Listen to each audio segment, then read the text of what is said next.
Everybody have a good lunch? I did. I guess I did. We went to Red Robin. I don't know. Red Robin's. Y'all like Red Robin? I like Red Robin not because it's good, but because the fries are all you can eat. Right? That makes up for a lot right there. Yeah. Mm-hmm. Yes, ma'am. Oh. Everybody take a deep breath.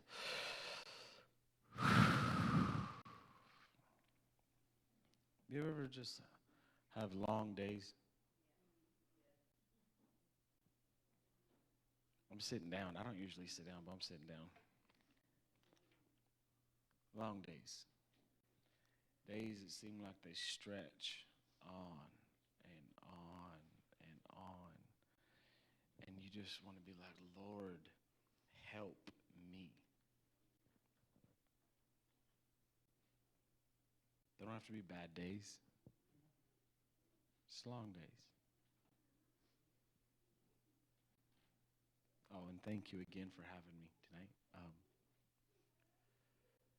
You ever had a long day at work? Not that it's a bad day. Like I'm in construction. I'm a pastor, but I'm also in construction. A lot of construction. Everything from dirt work to painting to tile, concrete, whatever. We do a little bit of all of it. And there are days it's not bad. Again, it's long. The paint went on the walls the way the paint needed to go on the walls. The baseboard went up. I didn't make any wrong cuts.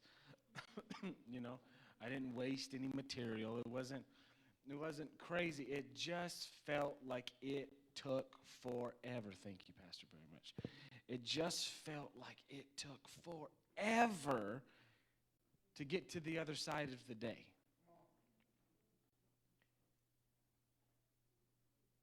Sometimes you can be in Disneyland. I don't know if y'all ever been to Disneyland. I've been to Disneyland. It's a long day. Fun day. Kids are like, ah, and they love it, right? And it's a great day and running around and doing all the rides and hanging out. But it is a long day. And you're like, why does he keep saying long day over and over again? Because I promise you, long days are coming. That doesn't sound fun. It's not. Long days aren't great. But I don't really like fast days either. I don't like it when it's, wow, it's already dark. What did I get done today? That was crazy. The day just flew by. It's funny how we can never seem to be satisfied. Right? It's like I'm not satisfied ever. I need a refill. And they give me a refill, but I wasn't satisfied that it took too long. Or maybe they're coming back to, the waiter or waitress is coming back to my table too often. Bro, let me talk. Do you understand what I mean? It's never going to be perfect. It's never going to fit exactly everything that we want it to fit. Life doesn't work that way. Life isn't perfect, but we can live it pure. He's not calling you to live in perfection, but he is calling us to live in purity. And when we first say purity, a lot of us think of something like sexual immorality. That ties into it, fine, obviously. But man, purity of our heart and purity of our attitude and the way we approach things and our attitude towards things, how we operate. We talked a little bit about it today. Just like we'd mentioned earlier, it is what it is. His will is what his will is. Our days are going to be what our days are. I don't know what's going to happen when I go out to the truck and go to start it. Maybe it won't start.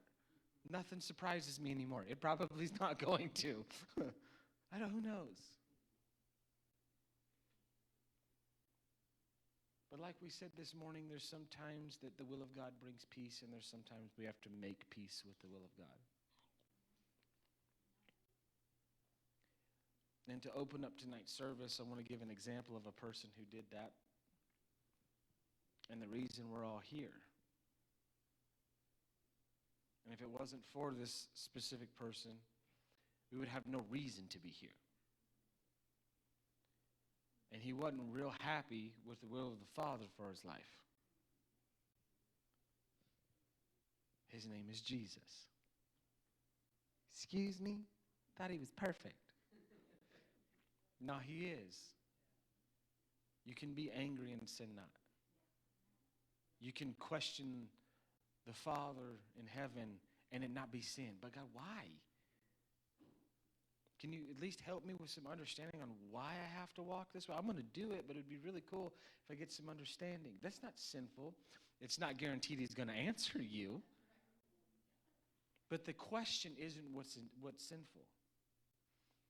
It's the rebellion when he doesn't answer you that's the sin. I know it seems like, just bear with me a little bit. I don't plan on taking a long time, but we'll see. Jesus, Lord, I ask you just to have your way. We find this man who had to make peace with the will of Father for his life in a garden called Gethsemane, who had been praying and praying and praying with such fervency that even his sweat became his great drops of blood. It means that the capillaries in his face and his body burst. It's very, very painful. I can't, off the top of my head, I don't remember the name of what it is, but it's a condition. And it happens when you're under an intense amount of stress. He was stressed. He's all God and all human, and the human side was feeling the stress of what he was about to have to go through. It was a long day. Making sense so far? To the point, he called his prayer partners. Will you please pray with me? Please. Yeah, we'll pray. The Bible says that they fell asleep. He goes back to him again. And if you study the connotation or the way that the word is expressed, he's almost yelling. Pray with me, God. Maybe not yelling, but like that type of yell. Like, you know, that quiet mom yell? That where you yell at you through your teeth, you know what I mean? It's like, how can you be so loud and quiet at the same time? Just pray with me, please. Please.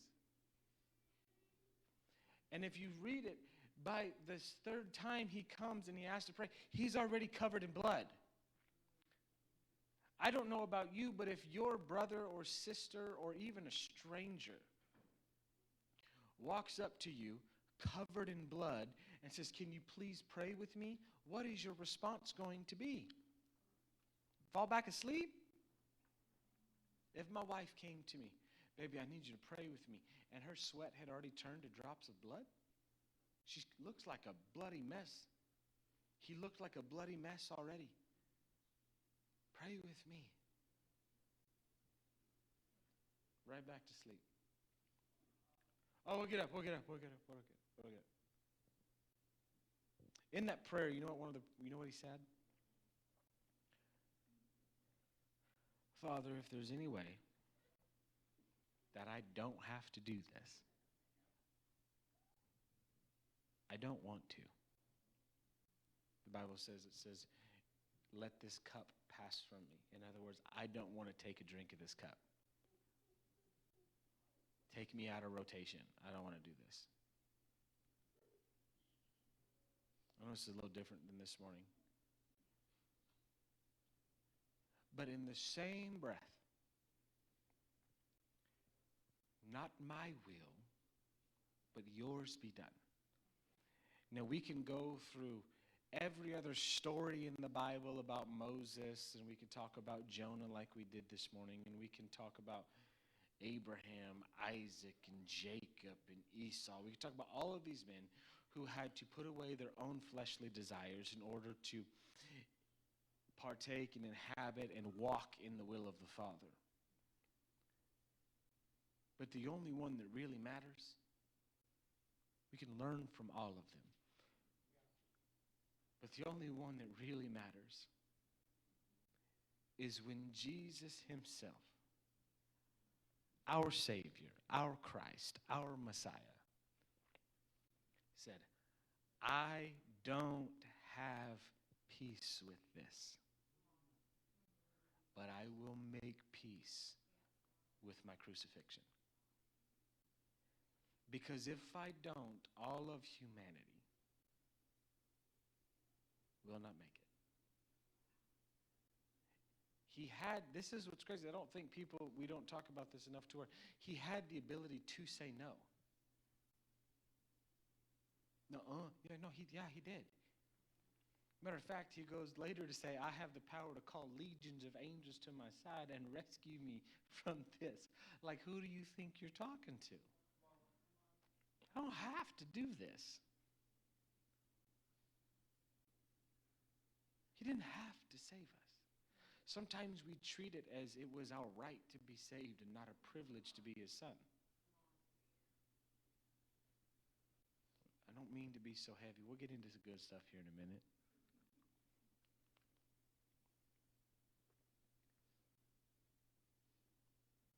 Jesus found himself, as the old timers would say, betwixt and between, in the middle of a rock and a hard place.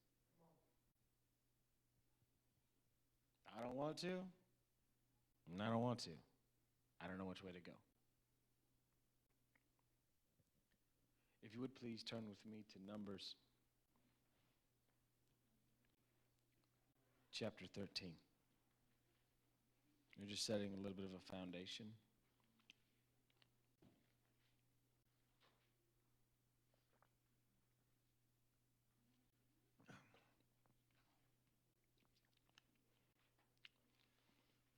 Now the Lord said to Moses, send out men to explore the land of Canaan, the land I am giving to the Israelites. Send one leader from each of the 12 ancestral tribes. So Moses did as the Lord commanded. He sent out 12 men, all the tribal leaders of Israel, from their camp in the wilderness. Say wilderness. And then it says these were the names of the tribes, and I'm not going to go through all of that. These are the names of the men that Moses sent out to explore the land. Moses called Joshua, son of Nun, by the name Joshua. Moses gave the men these instructions as he sent them out. Go to the north, the west, south, look at everything. I'm paraphrasing here. Go do what I tell you to do. We could read all of this. I'm not going to. There's a lot to read there. You can jump down to 25. And it begins to talk here. After exploring the land for 40 days, the men returned to Moses and Aaron and the community of Israel at Kadesh in the wilderness of Paran. They reported to the whole community what they had been shown. There's fruit that they had brought back to them that was grapes like the size of cantaloupes, right? We've heard this all of our lives, right? We've heard all these stories. It's indeed bountiful. It flows with milk and honey. But the people there are powerful. Their towns are large and fortified. We even saw giants there, descendants of Anak. Why tell me all the good stuff then? Just tell me we ain't going. Right? Like, don't get my hopes up. You ever get your hopes up? I get my hopes up. I went. I really, really, really got my hopes up one time. We still rent. We were gonna go buy a house, right? This is like my dream house. It was up Toll House Road. There was a river that ran through the property. To get to the house, you would have had to go down this little dirt road. It's like on 15 acres, not big, but enough. And you have to go over a bridge, and then you go to the house, and there's pole barns, and there's all this stuff, right? When we went to go buy that, this was years ago. This was like when I first started in the union. And they wanted like $375,000 for it, right? Like just. But, and my mortgage on it, and we were getting approved, and we were doing all the stuff, and the mortgage was going to be like $1,500, $1,600 a month, $1,800. It was nothing crazy, right? And I was living in an upstairs one-bedroom apartment with my wife, and we were paying like $650 a month. And I was like, oh my God, there's no way. There's no way. Hyperventilating, because how am I going to come up with this money? We could have, right? And we could have made it, we could have pushed through it. But we were praying, Lord, if this isn't supposed to happen, if we're not supposed to buy this house, let it not happen. We were praying for the will of God. All while our hopes are up that, yeah, this is God's will. We're going to get it. This is great. We're going to have horses. I'm going to hold rodeos. None of that was going to happen. I wasn't actually going to hold a rodeo, but my dreams and imagination was going crazy, right?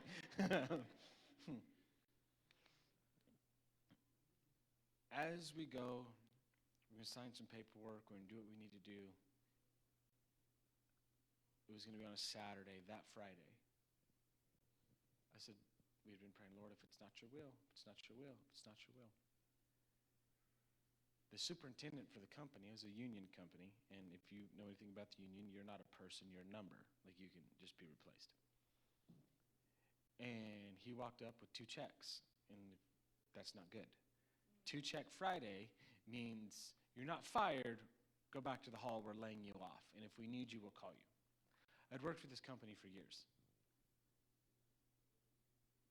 Now, what I wanted to happen for the will of God in my life was to be that we would inherit or somehow get into the land of milk and honey, which for me was 15 acres across a stream with a bridge and room for a few cows and some horses. And I would, you know what I mean? That's how I grew up. I grew up on a cattle ranch in Missouri. This is my dream. Why couldn't have the deal just fallen through? Why could they not, hey, listen, we're not going to go with your offer. Somebody offered us $25,000 above asking. We're going to take that. But the way God decided that we weren't going to get the house was for me to lose my job. Huh?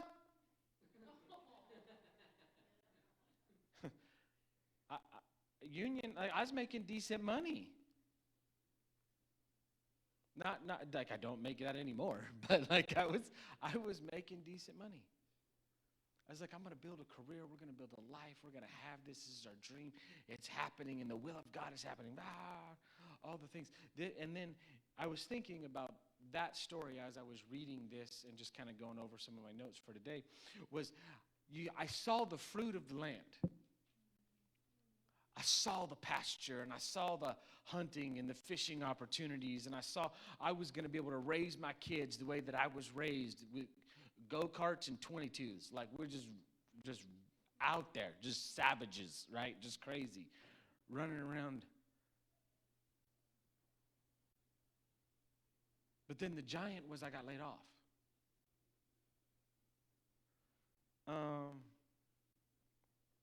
How am I supposed to make this happen? And my dream for my family and I, when I don't have the job. Is it making sense? How am I supposed to go into what I view as my promised land if there's giants all around me? It says, but the people live in fortified large cities and are powerful, and we even saw giants. And then it says, paraphrasing here, the people begin to kind of lose their minds a little bit. We can't go. God promised us a land, and we're going to have to work for it. Are you kidding me? I'm not going to do this. I'm not going to go in there when there's giants. I don't care how big the grapes are. I don't care if there's rivers of milk and honey. I don't care if it drips off. And I'm not going in there. They're giants. I'm not walking into a sci-fi movie for some honeycomb. Are you kidding me? And then Caleb goes, stop.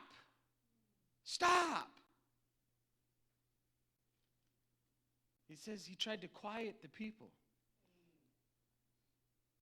Let's go. It wants to take the land. We can certainly conquer it. Let's go. You don't want to? If it just happens easy, I want to. But now I'm in between a rock and a hard place, and I don't want to. He's providing for us manna and everything now. Everything's good the way we sit now. Why would I press forward and go fight something and go walk into something that there's uncertainty in it? Why would I take a step of faith, Caleb? I know you have all the confidence in the world. I don't. My family doesn't. What are we supposed to do? Right? Come on. Then it says the people begin to rebel.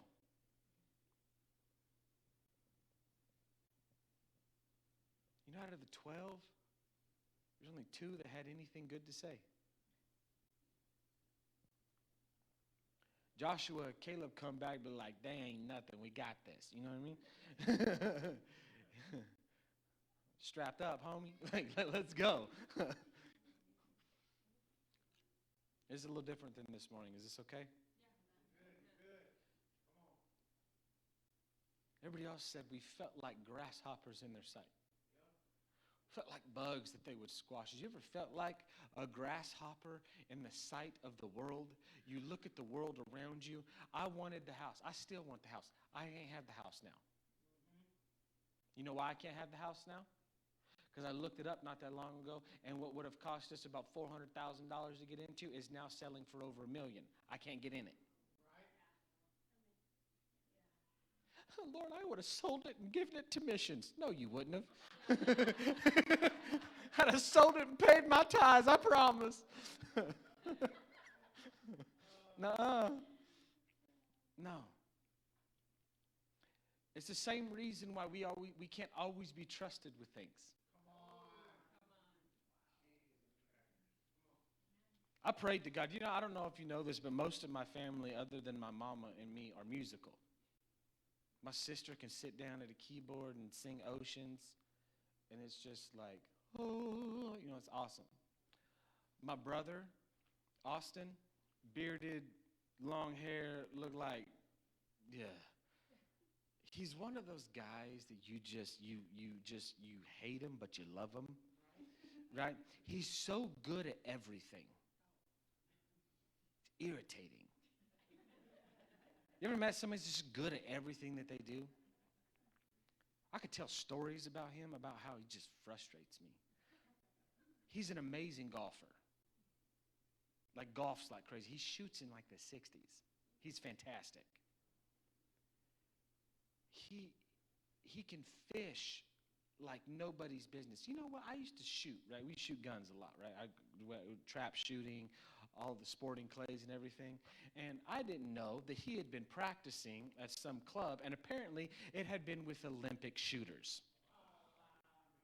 And they saw how good he shot, and like, we're not on the Olympic team, but you can come practice with us. He goes, send up 1. I send up 1, he shoots it. Send up 2, boom, boom, he shoots it. Send up 3, boom, boom, boom, he triples. And I'm like, bro. He goes, send up 1.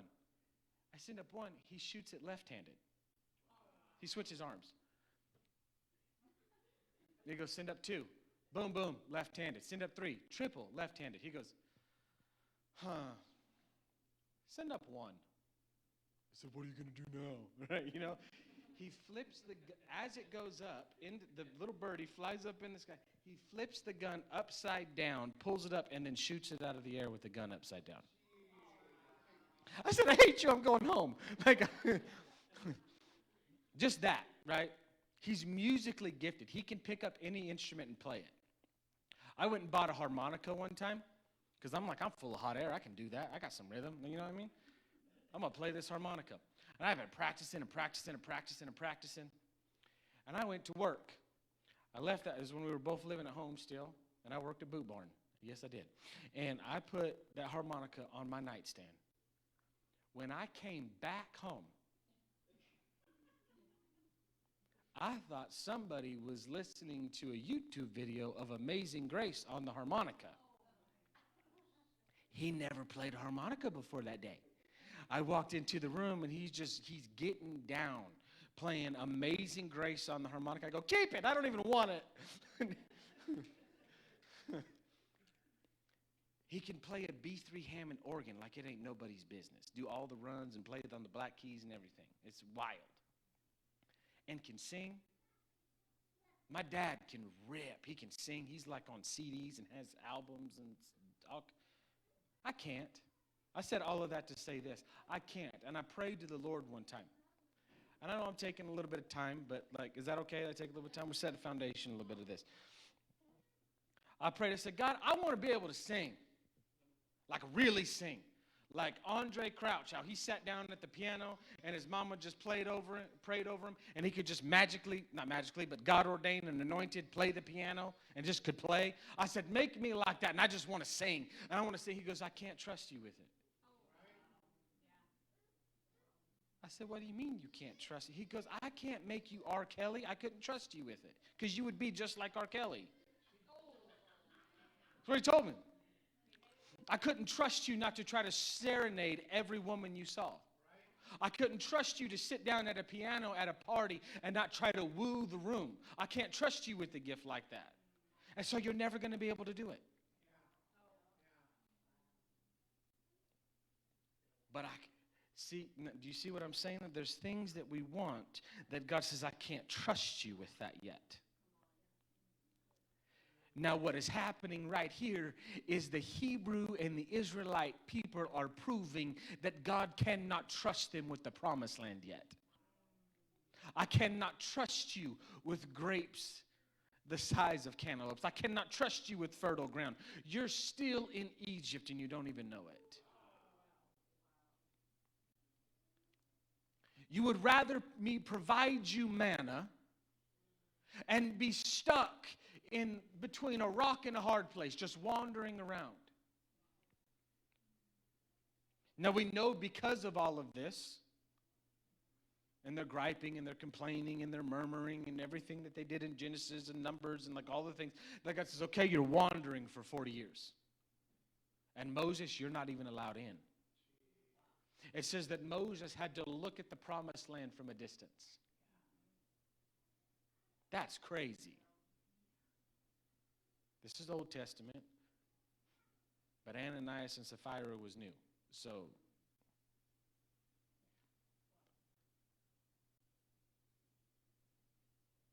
what does God want to give you, but he can't trust you with it yet? Because you have settled on the ground in between a rock and a hard place and said, this is good enough for me. Where does he want to take you? What doors does he want to open for you? What blessings does he want to pour out on your life? But he says, I cannot. It says the people rebelled.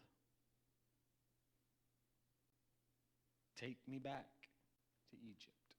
What's the point? Now we jump 40 years into the future. 40 years later. Or 42, depending on whatever. They had sent the spies in. Moses sent Joshua and Caleb, and everybody was in there. Joshua and Caleb come back, say, we got this, let's roll out, this is going to happen. And everybody else says, absolutely not. So what did they do for the next 40 years? They wandered around the wilderness. Now, the wilderness is the hard place. And God will provide for you in the hard place, but it will be lean in the hard place.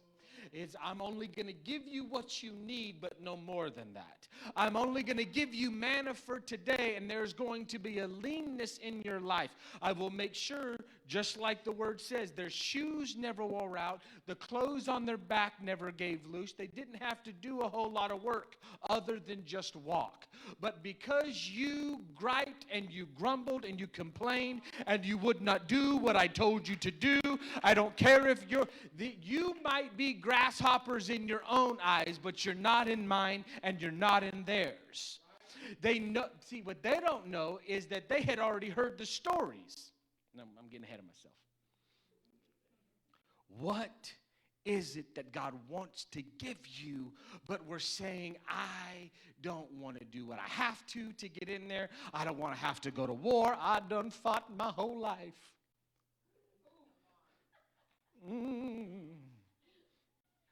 This ain't the color purple. Stop. I love that. Oh my gosh, I love that movie. I done had to fight my whole life. I better quit and start praying like a Nigerian or something. It'd be crazy.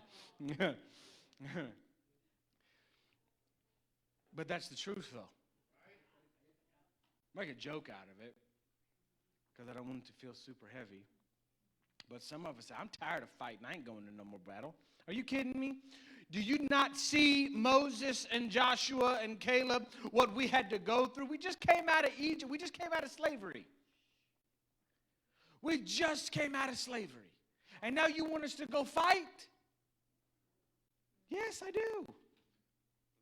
I want you to go fight. I want you to establish victory. I want you to do what I promised you could do. Why would you look at the promises of God for your life and have no confidence in it?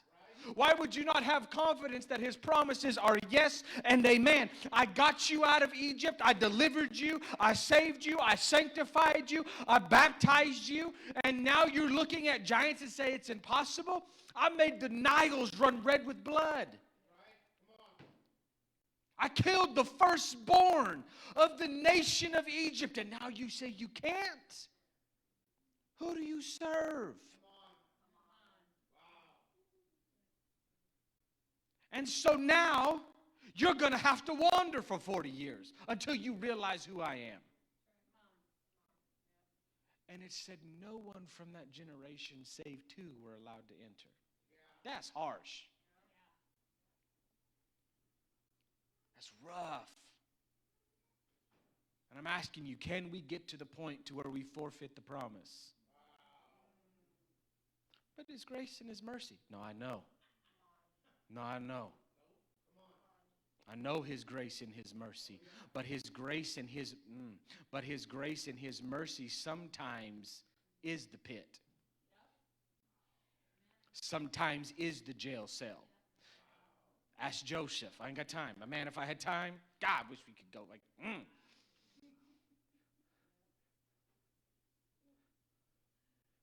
Joshua, son of Nun, and Caleb. We can do this. What was it like in the frustration for Joshua and Caleb? For 40 years, they were spies at the age of 40 to 45. What does it be like every night, go back to your tent and have to look at your wife? Man, we could have done this 20 years ago. We could have stepped in and we could have been having our mansion on the hillside. We could have had full bank accounts. We could have our 40 acres and a mule. We could have had everything that had been promised to us, but nobody wanted to do it. Everybody said, let's just continue to wander. Let's just continue to walk. We've been fighting our whole life. We're nothing but a bunch of slaves. That's all we're ever going to be. So why would I expect anything else? Of course, he brought us to something we're going to have to fight for. I thought it was our promise.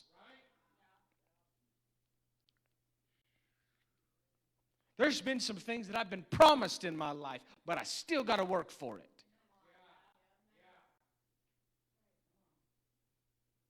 You think that you don't have to put in your time because you're a chosen son and daughter.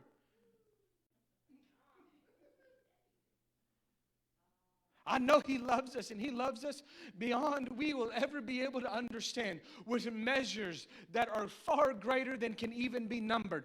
But what in the world are we doing when we use that as an excuse not to get in the fight?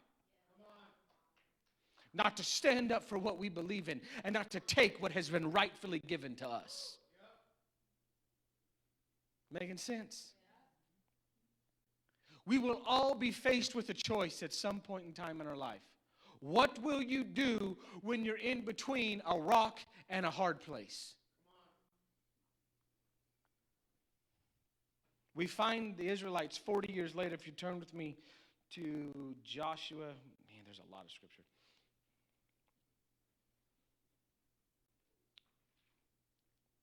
Kind of paraphrase and walk through this. Starting in chapter 1.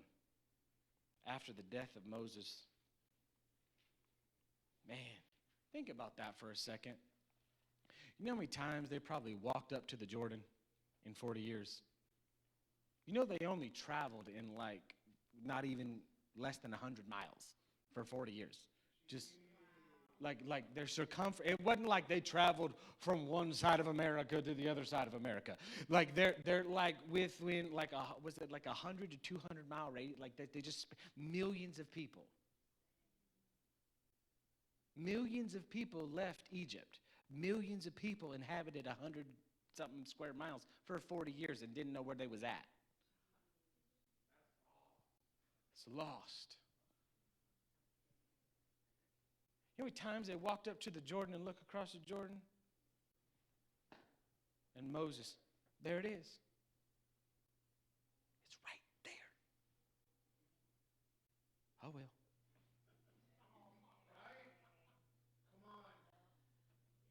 You know how wide the Jordan is? It's like not even as wide as this room. Like at certain points, it's narrow. It's not like this giant, mighty. There's parts that are massive, like look like the Mississippi. But like there's parts of it that like you hop, skip, and a jump, you're over it. Ain't even a big of a deal. Like you walk across it. How do you think they got spies into Jericho? There was crossings. At any point in time, they could have just crossed the river. There was bridges. There was ways to get to the promised land.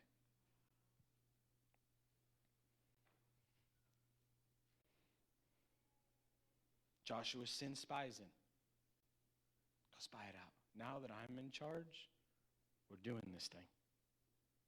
Not out of pride, not out of arrogance, but God promised me and my family something.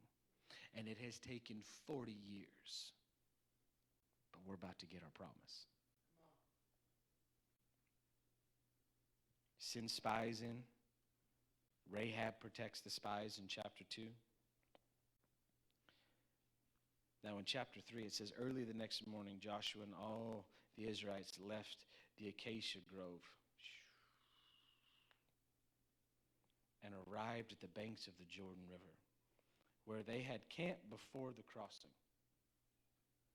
3 days later, the Israelite officers went through the camp giving instructions to the people.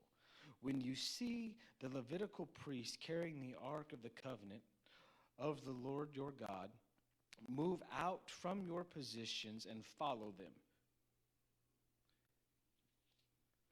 We have to know how to follow the moving of the Spirit. And sometimes the moving of the Spirit and the way the presence of God moves is not something we want. Well, I don't want that. The officers of all of the tribes said when the Levites go. I don't want to follow a Levite. That's not my tribe. I don't think like that.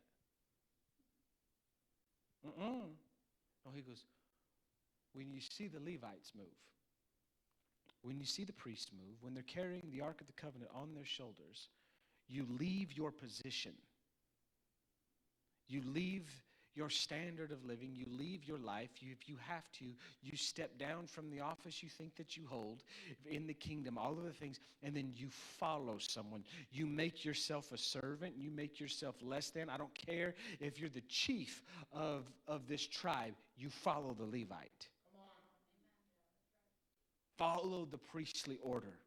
Follow the ones that carry the presence of God. Follow the pastor. Follow the one that has been given spiritual charge over what the next steps are. Does that make sense? So this is what they did. When you see the Levitical priest carrying the ark of the covenant of the Lord your God, move out from your positions and follow him. Since you have never traveled this way before, they will guide you. Leadership will take you places you've never been to before. But you have to be willing to submit to the authority that God has placed over you and stop trying to question it all of the time. Even if I don't agree with it. Even if I don't like the way they handle things. We had a little conversation. I don't like it. And God said, I don't care. Follow it. I've never been that way before, God. I don't trust them enough. Do you trust me? I gave them charge. They carry my presence, and I put authority on them, and I'm telling you to follow that authority. You've never been this way before. They have. This is Bible. I'm reading. I'm just reading the word and just saying what it says. Since you have never traveled this way before, they will guide you. Stay about half a mile behind them, keeping a clear distance between you and the ark. Make sure you don't come any closer. Very specific instruction. Very specific instruction to go from wandering to promise. You didn't listen last time, and all I said was to go do it. But since you couldn't follow instructions earlier, so now what I'm going to have to do is I'm going to have to give you step-by-step baby instructions, and we're going to walk through this thing until we get you into your promised land. Because what the thing is he wants us in the promised land just as much as we want to be in the promised land.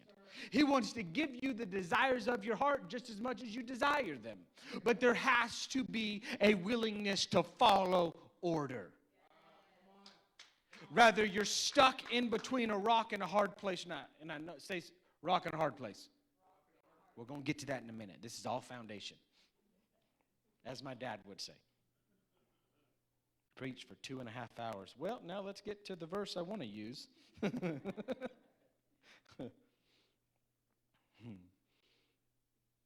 Don't come any closer.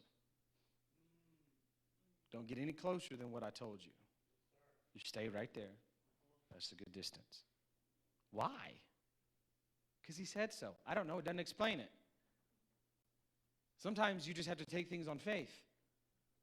Is this making sense? I know it's a little bit different than this.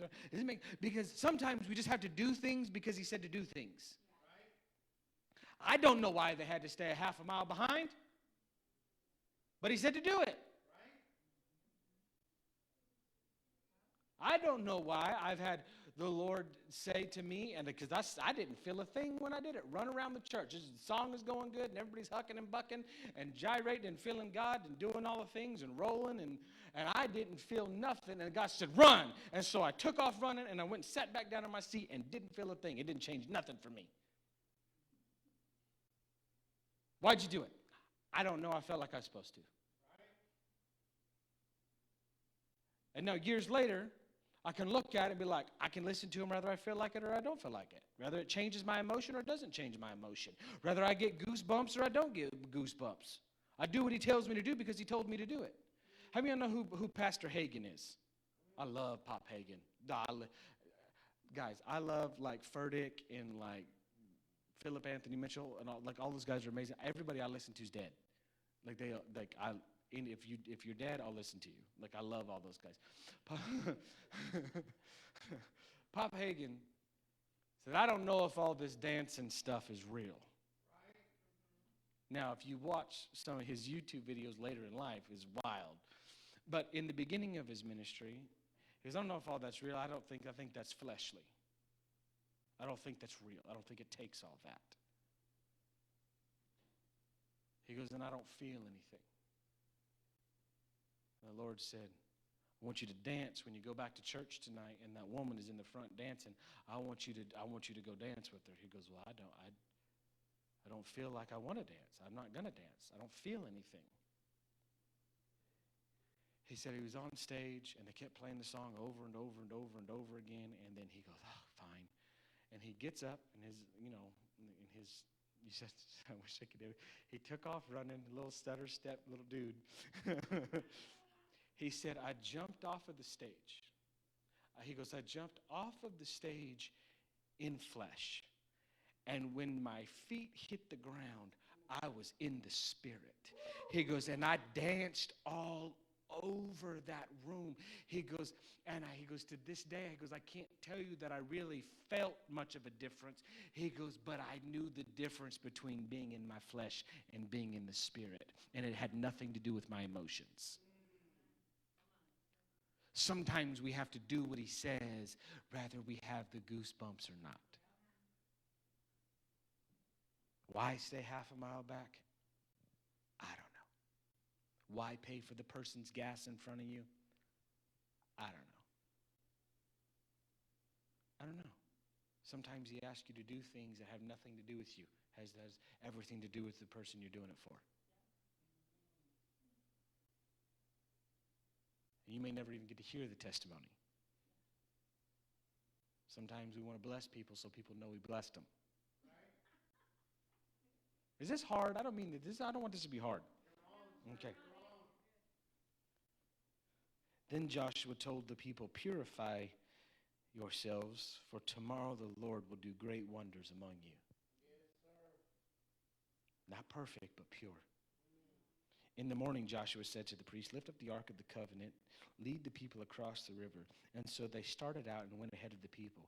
The Lord told Joshua, today I will begin to make you a great leader in the sight of all of Israel. They will know that I am with you just as I was with Moses. Give this command to the priests who carry the Ark of the Covenant. When you reach the banks of the Jordan River, take a few steps into the river and stop there. So Joshua told the Israelites, come and listen to what the Lord your God says. Today you will know that the living God is among you, and he will surely drive out the Canaanites, the Hittites, the Hivites, the Perizzites, the Girgashites, the Amorites, the Jebusites, and everybody else that's ahead of you. He's getting rid of them. Today, he says today he's getting rid of them. Yes, sir. Say today. He's getting rid of them today.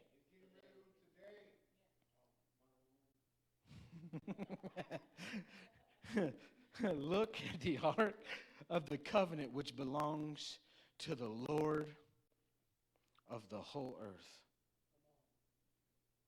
It will lead you across the Jordan. Now choose 12 men from the tribes, and it goes through all these. It said, but I want to touch on that again. It said, surely he will drive out all. Today you will know that the living God is when he will surely drive out all the Canaanites. See, how are all these tribes going to leave in a day?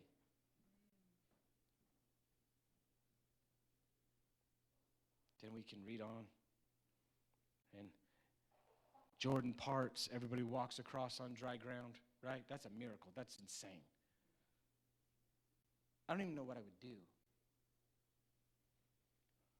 I mean, what would you do if you were running your bath water and you said, Lord, I want to see a miracle, and it just parted? I don't even know. Run? Dude, my mind goes crazy. I mean, could you imagine being at like Seacrest over at Pismo or something? And Lord, I just ask you would use me today. And you're walking, and all of a sudden you just start walking across the water of the pool I mean, what if stuff like that happened? Be crazy, right? Do you know that you believe stuff like that? Let's take a break for a second. Let's remind ourselves of what we believe. You believe in a virgin birth. That's insane. You believe that Israelites were faced with plagues that the Egypts had to go through, but the Israelites didn't have to. that there was darkness, there was lights, there was frogs, there was, you believe in more than one person walking on water. You believe that in resurrection. You believe in blinded eyes being opened. You believe in deaf ears being, you believe lame people walked. You believe that Jesus said, hey, Lazarus, get up, and he did. Like, do you believe some wild, insane things, and then you're like, I don't know about my bills.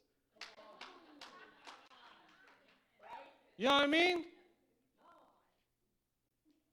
Like, don't shout me down. Hey, you don't even not get. One of my favorite things to do is pass out white hankies that people don't know about white hankies. And if I say something good, I want you to wave it and talk back to me. We believe in an all-powerful God, but then struggle to believe in an all-powerful God. Right? It's crazy.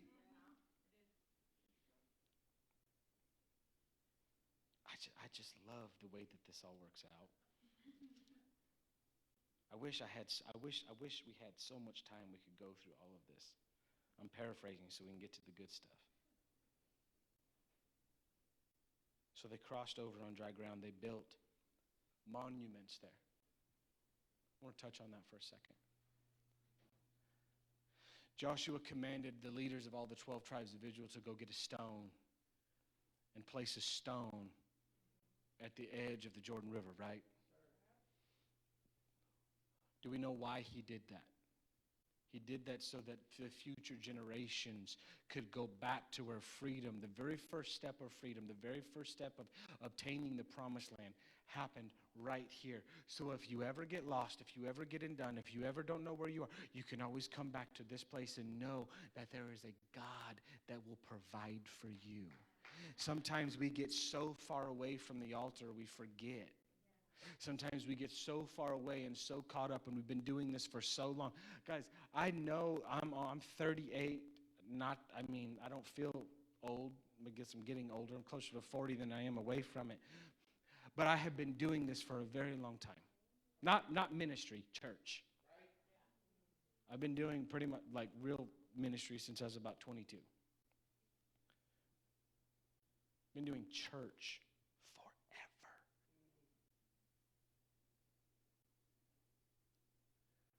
I've said this a bunch of times. I have handed my father over the years close to 50,000 Altoids. I used to travel with him all over the country. And at the end of every service, I would walk up and I would hand him 2 Altoids. During the service, I would take his jacket, fold it just the way he wanted it, and lay it over the seat because he didn't like it to get creases in the arms in weird ways.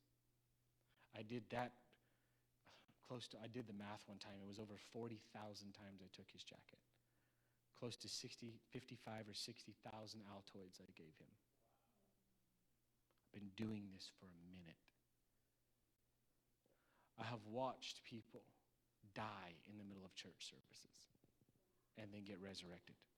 Watched that. It was the most insane thing ever happened in this town at Butler Pentecostal Church of God, right down the road. It was when Wayne Holman was the pastor over there. His father-in-law died right next to me. Died. And I was like, oh. I'm taking a little break and we'll get back into this. Is this okay? We take a little break? Pastor Sumner, my dad calls it a smile break. Let's take a smile break, okay? And so I'm 13, maybe 14. And he's sitting there, and he goes, and I go. And Sister Kathy Holman, it was his wife at the time, she's gone on to be with the Lord, was sitting here. I was sitting here, dead man sitting here.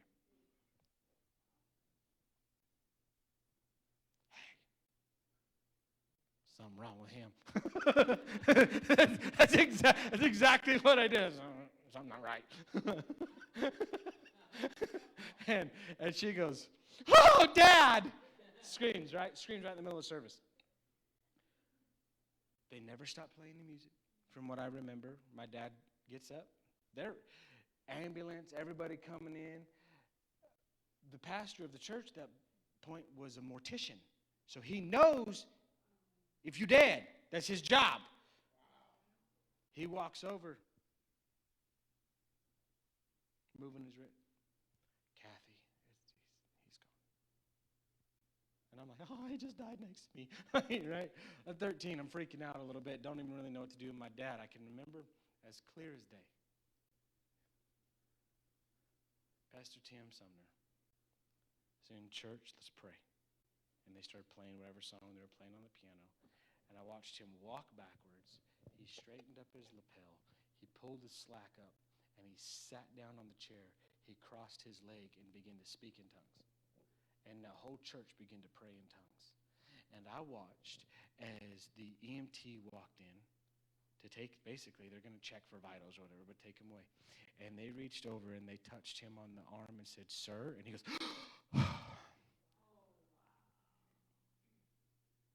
what happened? They were like, you died. He's like, I think I need to go to the hospital. Right? And so they took him to the hospital, and they got him checked out, and he was fine.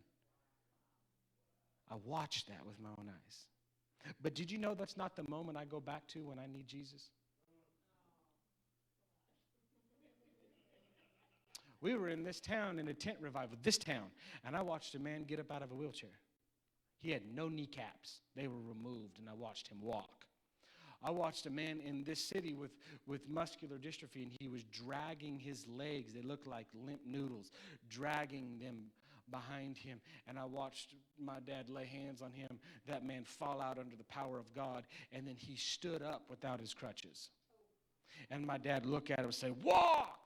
And he, like, each step, his legs got stronger and stronger. Guy had, like, never walked a day in his life. And then my dad goes, walk, one more time. And he took off running and did probably 30 laps around that tent, running full blast. That's not where I go when I need Jesus. Talking about a monument that they built. Is it making sense? You don't know where I go back? I was probably 12 or 13. And I went to a church camp. And I remember sitting on wooden benches. Old, like, it was old school. Wooden pews. And there was a piano and a guitar and some drums. And I can remember a man, I'm not going to say his name, begin to preach. And in a way that I had, and I've been raised in a way that I had never felt the tangible presence of God like that ever before come into that room. And everybody was jumping and doing things. It was not the experience I had. I had tears streaming down my face. And I don't know who touched me. I don't know who touched me. 3.5 hours later, I was crawling out from underneath a pew. And I, to this day, don't even know if I could go into the experience that I had with God in that moment. Did I have a lot of troubles after that? Yeah. Did I make a lot of really stupid decisions after that? Absolutely. But in my mind, the same way that Joshua used the wisdom to set up a monument of where you encountered Christ, where they took their first step towards the promised land, even though they're still in between a rock and a hard place. The wilderness is the hard place. They built a monument to say, God will give you freedom. God will take you over. I go back to that place in my mind whenever I'm having a hard time. When depression and suicide tries to creep up again. No. Not when the big wigs laid hands and prophesied, but that 12-year-old boy that experienced the Spirit of God in a way I didn't know was possible. And it put me up underneath a pew for about 3.5 hours. And I crawled out from underneath it with my eyes swollen, almost shut from the tears and the experience that I had had with God. That's the place that I go back to. Where is it in your life that you have a monument built, not in idol worship, but a monument built in your own heart, in your own mind, in your own life, and say, that's where God met me. That's where I encountered him for real the very first time. I would encourage you to search your mind and think about that. That was a big rabbit trail. Now let's get back to it. So they cross over, and it says that they crossed over into the plains of Jericho. Say, plains of Jericho. Man, we're almost here for 2 hours already. Sorry. Okay. Preach me. Hallelujah. Say, plains of Jericho. Say, plains of Jericho. Do you know what the plains of Jericho are? Fertile land. Good land. Amazing land. Land that would be suitable to just go ahead and build there. Now, Jericho is the rock. It's made out of stone. The wilderness is the hard place. Jericho is the rock. Now, the plains of Jericho is where we have the opportunity to procrastinate. To procrastinate until we become passive. And say, this is good enough. We're good here. Did you know what the plains of Jericho, what they would call it? The gateway to Canaan. So I'm standing at the doorsteps of Canaan, my promised land, but this is good enough. I'm not in the wilderness anymore, and I'm not necessarily having to deal with the rock, Jericho. So what I'm going to do is I'm going to go ahead and settle. It's not middle ground. I'm not in sin on middle ground. This is just easy here. Close enough to see the promise. I can open up. If we settle here, we can open up trade routes, and we can still get all of the grapes, and we can still participate in what it is. It won't be ours, but it will be ours because we'll be able to buy from it. And we can be blacksmiths because we know how to do that, and we're really good at pottery, and we can form up trade, and we can trade with the people who own what's supposed to be ours. So what I'm going to do is I'm just going to set up here on middle ground because it's not sinful. It's not going to take me out of the promise, but it's not going to get me in the promise either. The wilderness is the hard place and Jericho is the rock. And you got Joshua and a few million people sitting right in the middle. This is when we have the opportunity to choose who we are. When life sets you up like this, when the process that God has put you through has led you to a moment of decision. Now we can sit here and we can procrastinate until we become passive and then give the promise away. Or we can get down to business and do what God said to do. Did they have the ability to stay there forever? Maybe yes, maybe no. But Joshua says this is what we're going to do. Start sharpening your knives. Now I'm paraphrasing here because we're going to get into it.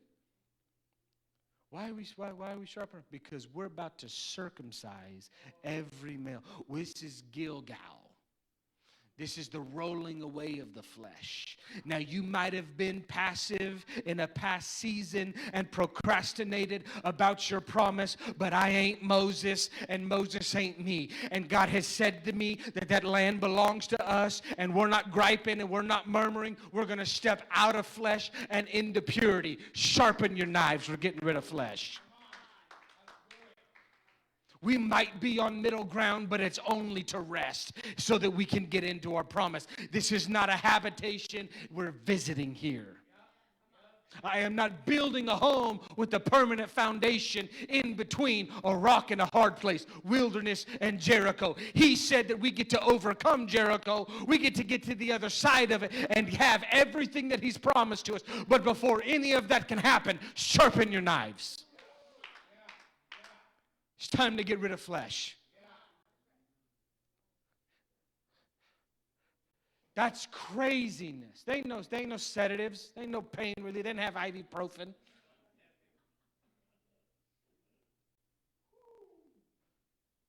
We're about to get rid of the reproach. And see, this is the thing. What was the mark of God's people? Circumcision. You start to trade and you start to say, now nobody will be able to tell the difference between you and the world. They won't be able to tell the difference between you and a Canaanite. But wait, I thought that just a few minutes ago it said that day they were all driven out. Were they or weren't they? Both can be true at the same time. They were gone, they just didn't know it yet. You've obtained the promise, you just don't know it yet. It belongs to you. It's just, you just don't know. It's like paying off a car. It's mine, kinda. I owe a little bit of money on my truck. It's mine, kinda. In this moment before flesh is gone, the promised land is theirs, kinda.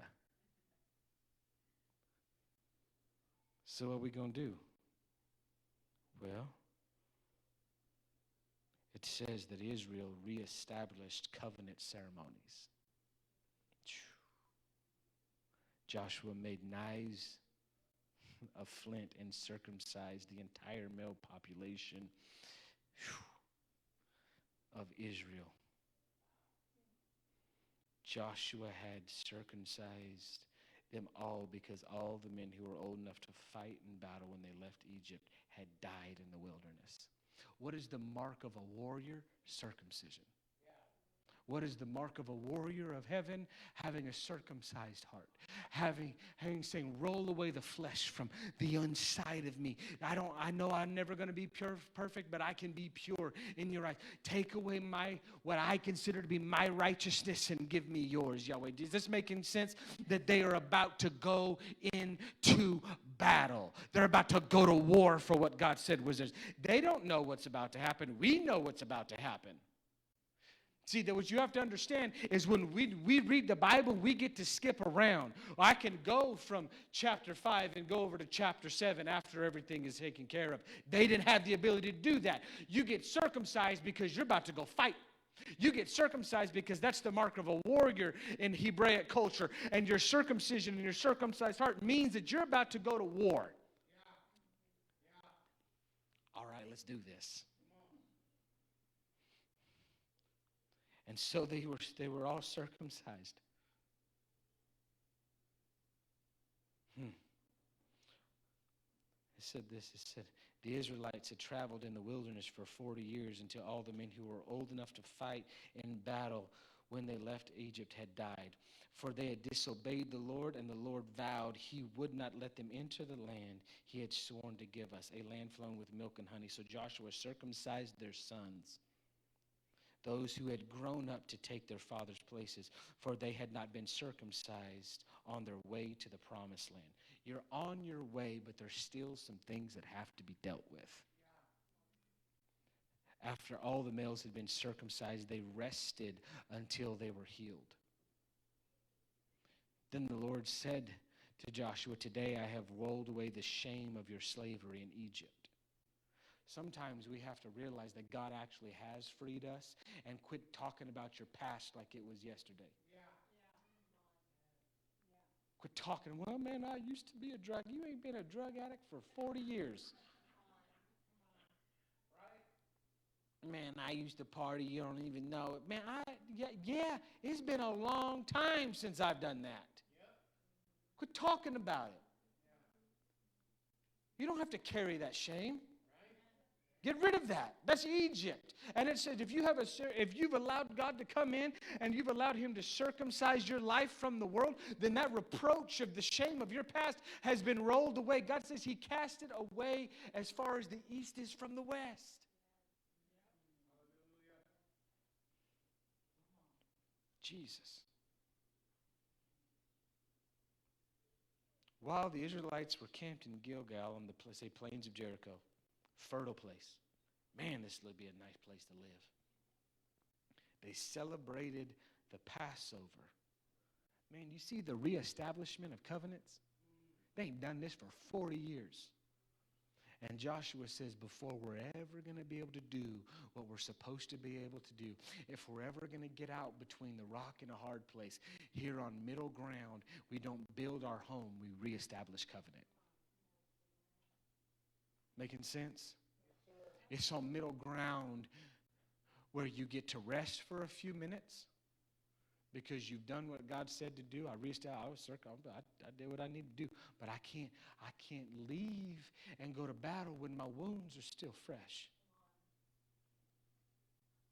I'm circumcised, God, but I can't go right back into it. I need process and time to heal. See, I believe in God's great one-step program, but I also believe in talking to people.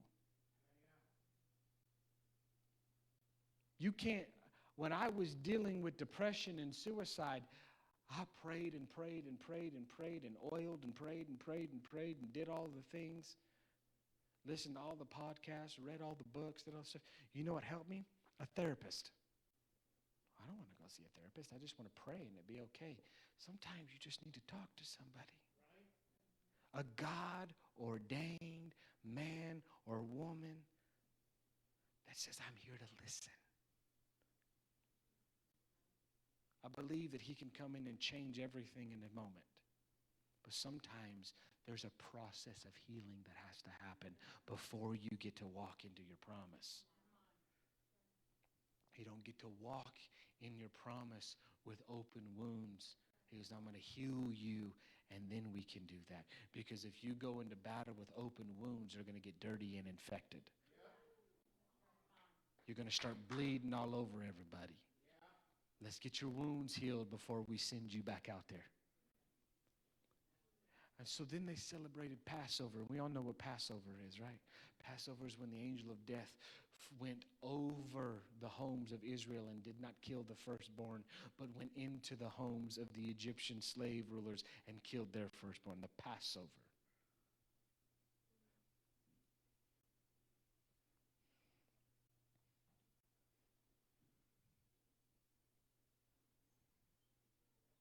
While the Israelites were camped at Gilgal on the plains of Jericho, they celebrated the Passover on the 14th day of the first month.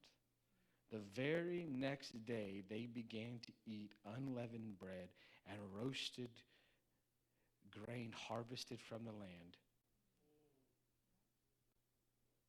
So they're already starting to partake. Slow steps. Oh, you get to eat some unleavened bread and some roasted grain from the promised land that you're in. You're on middle ground, but you're making the right choices, and so now the windows of heaven are slowly beginning to crack open. You can get a little taste of what the promise is. Because up until that point, it'd been manna.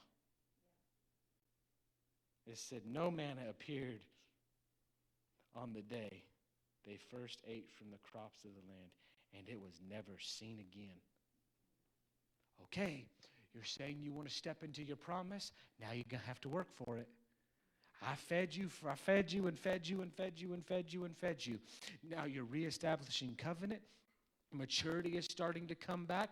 The sons and the sons of the old men have now committed themselves to the promise.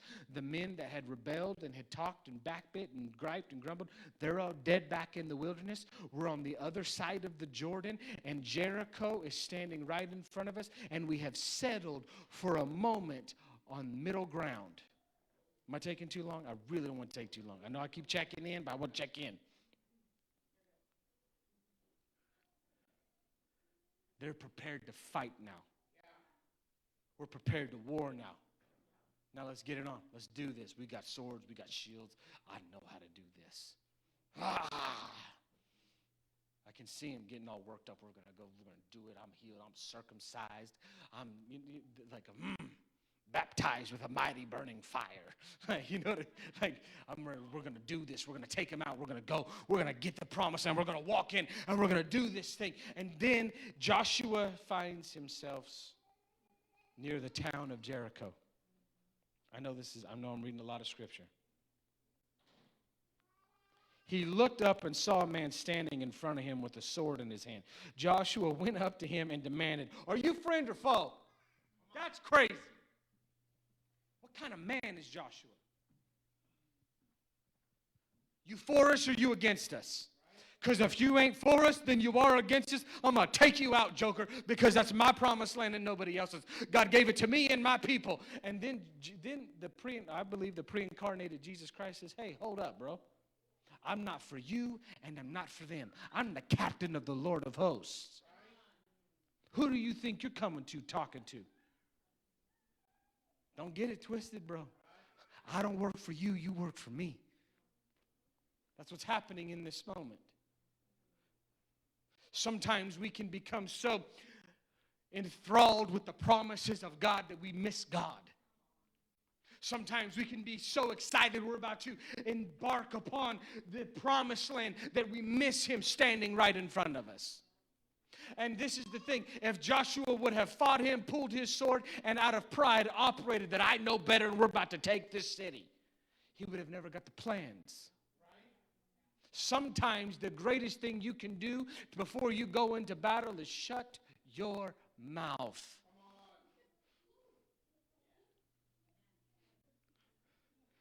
Are you friend or foe? And he goes, neither one of them. I am the commander of the Lord's army. At this, Joshua fell at his feet in reverence. And says, I'm at your command. See the switch? That's how fast we have to be able to switch. From worship to war, from war to worship. And do it all at the same time. I'll fight with you, and I'll worship with you. And I'll worship with you, and I'll fight with you. Whatever you want to do right now in this moment, you want to, Lord, you want to, we'll cross blades.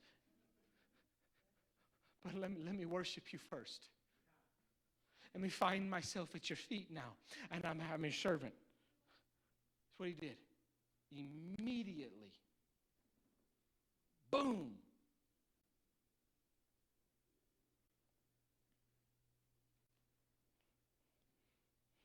What do you want your servant to do?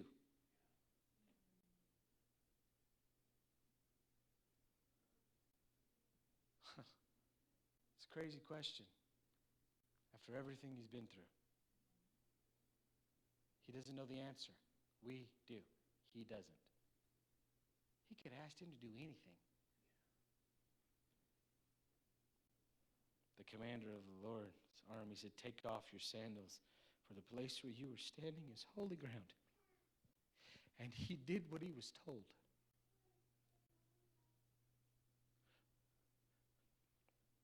If we don't want to settle for middle ground and you want the promise, you want to overthrow Jericho and you want the plan to do it, then what we're going to have to do is we're going to have to reestablish the holiness of God in our lives like never before. And it is more than just saying, oh, you're holy. It is a reverential fear of, here am I am your servant. You tell me what you want me to do. And this is what he said. He goes, I don't need you to swing your sword. I don't need you to go back and give any instruction right now. All I need you to do is take off your sandals, because where you're standing is holy ground. What makes it holy is because he was standing there.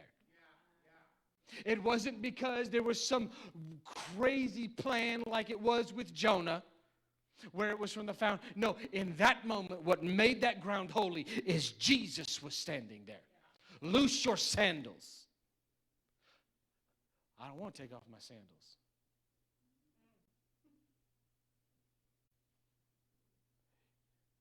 Same exact thing that Yahweh said to Moses, loose your sandals, you're on holy ground. I can't take off my sandals. That's the most vulnerable part of me. Is it? For an Israelite who does nothing but walk for a living? If I stub my toe and infection sets in, I don't get to make it. Moses, I'm a shepherd wandering the backside of the wilderness. My shoes are what is the only thing that protects me. This is how I earn my living. No, give me the vulnerable part. Is this making sense? I'm not trying to take it long. Give me the vulnerable part. Give me the part of you don't want to. Give me the thing that if something does happen to it, you don't make it without me. He said, loose your sandals. This is holy ground because I'm about to give you instruction, and we can't do it if you're going to be able to provide for yourself. If you're going to walk under your own power with your own shoes and put your, no. You're going to have to walk, and you're going to have to walk according to my instruction. You're going to have to walk with barefoot and faithful. I love that. That is like my favorite. I wish I could preach that right now. Barefoot and faithful. Sometimes you just got to be barefoot and faithful to what God says to do. And that's exactly what Joshua did. Kicked off them shoes. Now tell me what you need me to do. I'm here. You tell me what to do. I'll do whatever you need. I want the promised land. But before I want the promised land, I'm going to recognize you're holy. Your holiness is more important than my promise.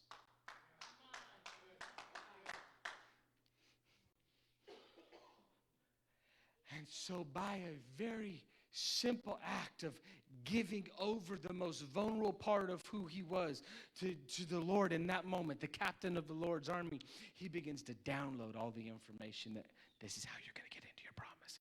This is what you're going to do.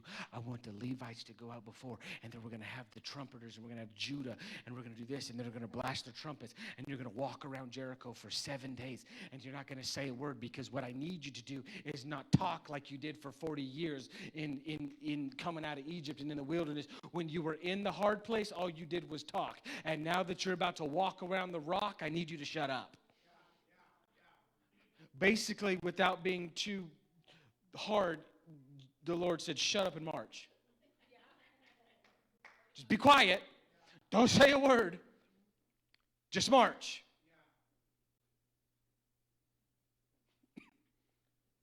It said that the city was securely shut up.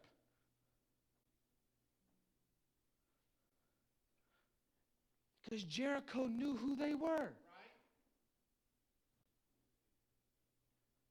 Rahab said, we heard about you for years. We've been expecting you to come for generations.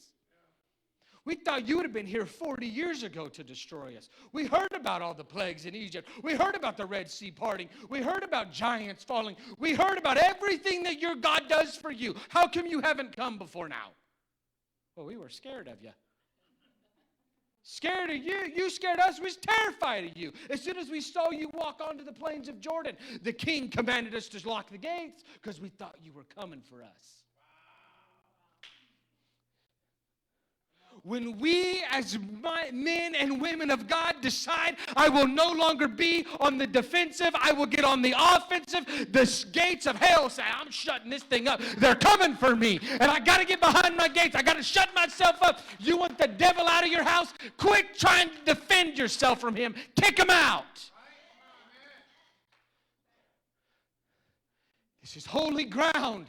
Loose the sandals from your feet and receive instruction. And so he did. And you know what they did? They were quiet and they marched. This doesn't seem like a smart plan. Why did I get circumcised then if I'm not going to battle? No, this is your battle. Because your battle's not with your sword, your battle's with your tongue. You couldn't be quiet for 40 years. So the warfare that you had to circumcise yourself against was not with Jericho, it was with yourself. So you're going to have to circumcise and get rid of the flesh, keep your mouth shut, and march for 7 days straight. And then on the 7th day, you're going to have to kick it into double time, and you're marching 7 times in a row. Around a city whose walls were so thick they could have chariot races on them. That's a lot of walking and a lot of quiet. But he goes, but when you hear the sound of the trumpets, when you hear praise begin to erupt from the front, everybody release a shout. Everybody go. And you can break it down. It's called ruah. It's only mentioned a handful of times in the word. And it is like this. Like this crazy, just gnarly, insane, wild war cry.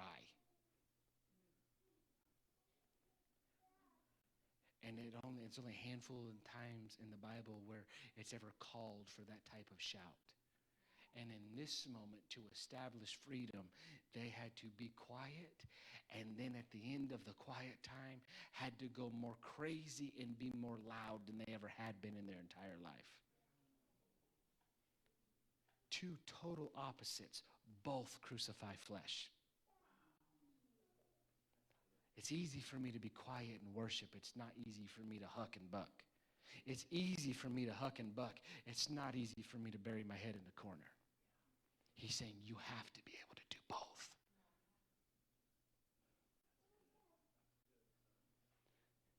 So day 7, on the 7th time, I can see Joshua be like, there's the line. There's the line in the sand. And every time we cross that line, I'm like 3 steps away from the line in the sand. When I get to the other side of that line, I get to give the command. When I take this next step, I get to give the command. As soon as I get on this other side of this line, I get to give the command. I've been waiting for 45 years to be able to say this. I've been waiting to get into my promise for over 40 years. And as soon as he steps over the line, he turns around and he begins to give the signal, and praise erupts all around. Millions of people at the same time begin to erupt in a war cry, saying, this land is mine. And the shout was so loud and it was so boisterous that the very walls of Jericho begin to crumble right in front of them. And this is the thing, they didn't have to fight nobody, they didn't have to kill, they just went in and took what belonged to them. It's mine. It's mine. It was given to me. And the way I had to get to it is I had to be circumcised on middle ground. I had to celebrate Passover. I had to celebrate the shedding of blood.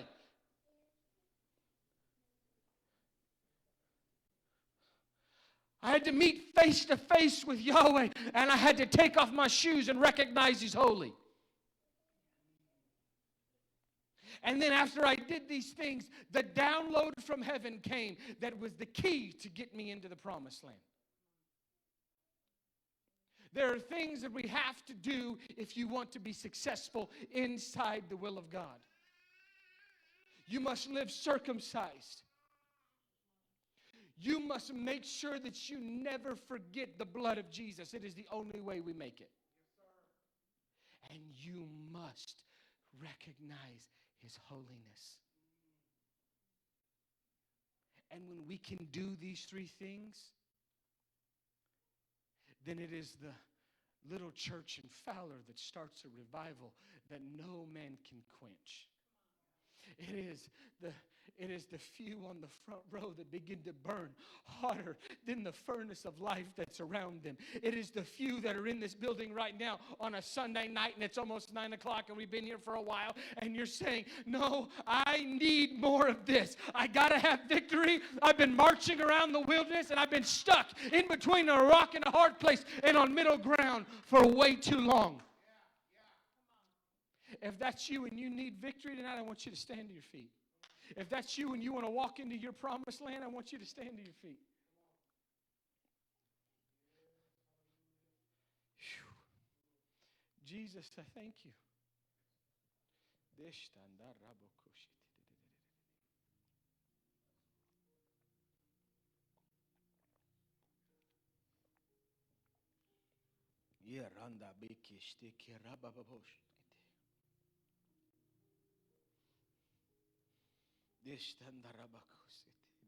This is what it says. After everything has been done, after everything had been burned, everything had been pillaged, all the gold and the silver and the bronze had been taken to the treasury in the Lord's house.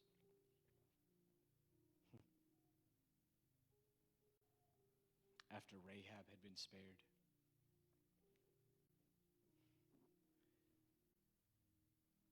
It says, may a curse of the Lord fall on anyone who tries to rebuild the town of Jericho.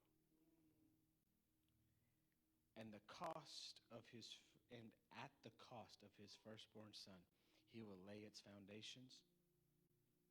At the cost of his youngest son, he will set up its gates. And so the Lord was with Joshua, and his reputation spread throughout the land.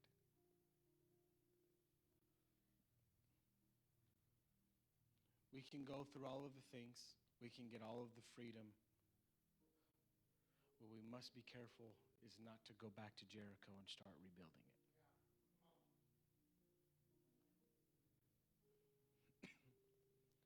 Being free and staying free, two very different things.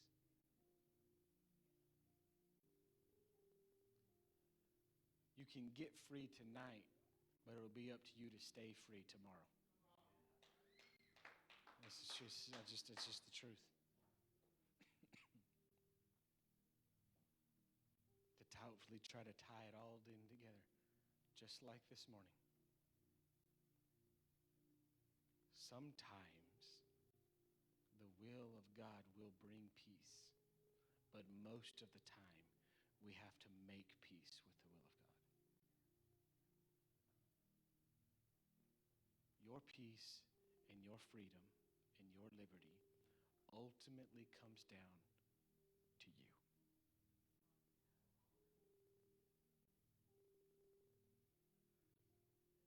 You raised your hands and you're standing to your feet saying, I want to be free. I want deliverance. I want my promise. I want my household salvation. I want everything that's promised to me. If that's you, I want you to come forward, please, and stand here at the front. If you've stood up and you said, I want this, I want you to come forward. That's it. No heads bowed, no eyes closed. We're going to stand here before God and everyone. Now, Pastor, you guys judge this and you tell me this right or wrong. You just, okay. I'm open for correction. You know that.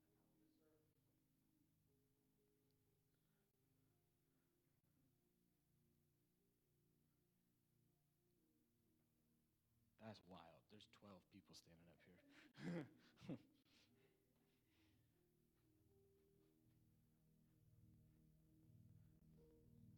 Freedom and liberty and joy and peace and rest. That's your promise. The promise of God is not always full bank accounts, but it's joy when the bank account's empty. It's being able to look at that B of A app on your phone like, woo, hallelujah. Hey, $43 in there right now. Might as well go to Chick-fil-A. I ain't going to pay any of my other bills anyways. Might as well have some Jesus chicken. I know we're laughing and stuff, but it's the truth.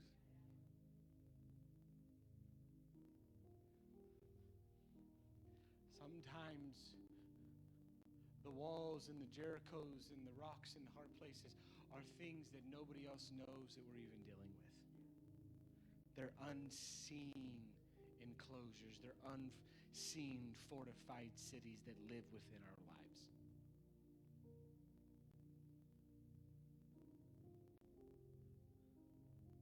How many don't want to see the walls of those cities fall?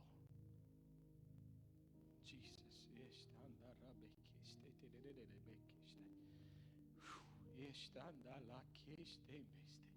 Right now, in Jesus' name.